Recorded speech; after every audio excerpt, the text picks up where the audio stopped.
Whether it's a sprain or a strain, an herbal compress or fomentation can be used for either one. Thank you for joining me today at Family Guide to Herbs Online School. I'm Carolyn Gibson, family herbalist, organic farmer, massage therapist, and I will be your instructor and guide today.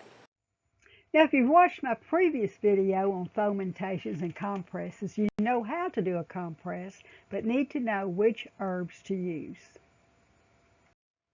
Now, my two favorite herbs for treating sprains and strains are Comfrey and St. John's wort, and they can be mixed together. Arnica is a favorite for many herbalists, but I can't grow arnica. I can grow Comfrey and St. John's wort. A compress can be made with herbal teas or tinctures or even an herbal oil and some essential oils.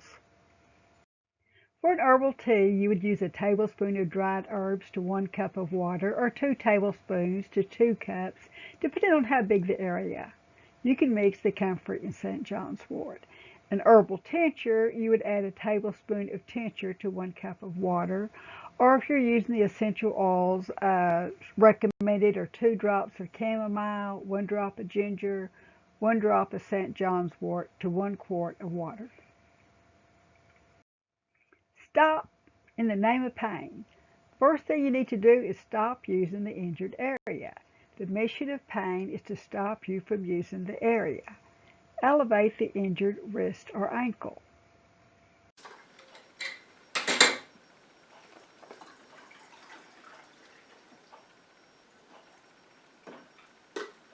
Now I have rolled this cloth up. You see how I rolled it up.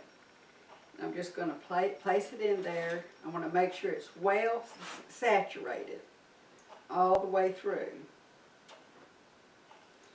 Since it has sat for 10 or 15 minutes, this is not burning my hands because it's had a little time to cool off. And I'm going to wring it out. And I don't want to get it bone dry because I want it to retain part of the heat. So I'm just going to say it was my wrist that I had a problem with. I would just wrap it up like that. See, with it's wet, it kind of sticks to itself. Then I'm going to take this plastic wrap.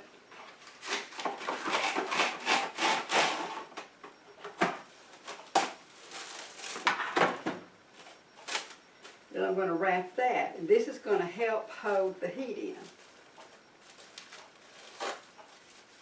And then I'm going to take another piece of fabric and I'm going to wrap it up again.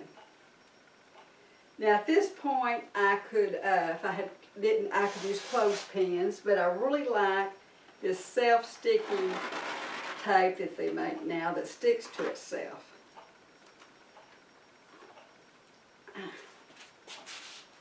Let's cut it. It says you can tear it, but obviously I can't. Well, you said you used it. Huh? Now this would be, you want to leave this on for 20 minutes. Now it would be even more effective if it was an area that you could place a heating pad or a hot water bottle over the area to push in more of the heat. Now you can do this throughout the day several times depending on what your problem is.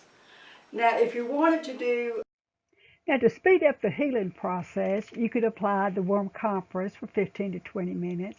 This dilates the blood and brings in fresh new blood cells to heal and nourish the area. Then apply a cold compress for 10 minutes. This constricts the blood vessels, forcing out the old blood and toxins. The cold compress can be the herbal tea that has been cooled, or an ice pack, or even just cold water. Repeat with the warm compress and then cold, and just repeat as often as you wish. In my early training, ice was the standard protocol for treating injuries and inflammation. Now this is controversial as the ice restricts the inflammatory process. In my experience, I still prefer the alternating of hot and cold to speed up the healing and to reduce the pain. The swelling or inflammation is the body's repair response. Increased blood and white blood cells rushes in to repair the area. This increased blood cell puts more pressure on the nerve, which causes pain. and I'm all for reducing the pain. Thank you for joining me today. Now, if you wish to see more of these videos, like and subscribe to our channel. Leave me comments in the comments section. Now, for the last 30 years, all of our income has come off our organic farm here in East Texas. We're 100 miles from Dallas, and our little community of 400 still considers chicken fried steak, mashed potatoes, and gravy a health food. And they just do not understand our lifestyle. They still laugh at what we are doing, especially since our main crop is wheatgrass, which they really have no idea what that is. We need your support by subscribing and liking our channel, and be sure and visit me at FamilyGuideToHerbs.com, your guide to natural homemade remedies. Thank you so much.